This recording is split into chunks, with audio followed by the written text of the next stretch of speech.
And God opened her eyes, and she saw a well of water. And she went and filled the bottle with water and gave the lad drink. Praise the Lord. Hagar was Abraham's concubine.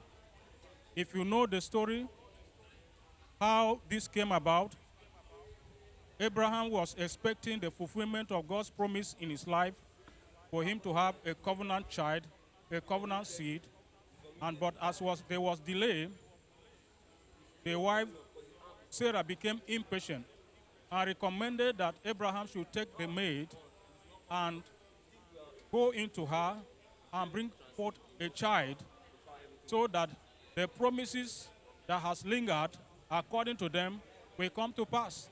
And the housemaid went into her, and the maid conceived and brought forth a son that was called Ishmael.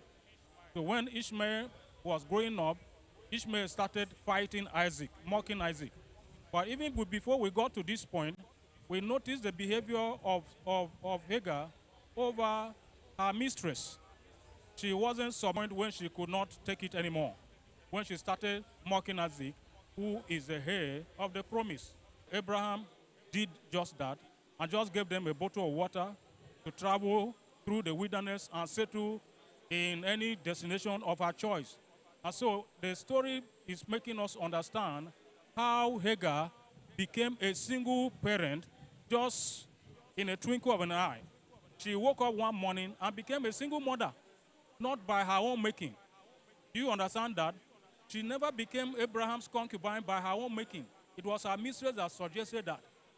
Her attitude and disposition to the mistress notwithstanding. It wasn't her choice.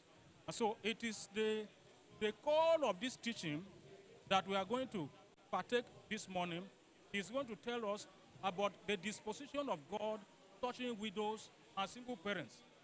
And then the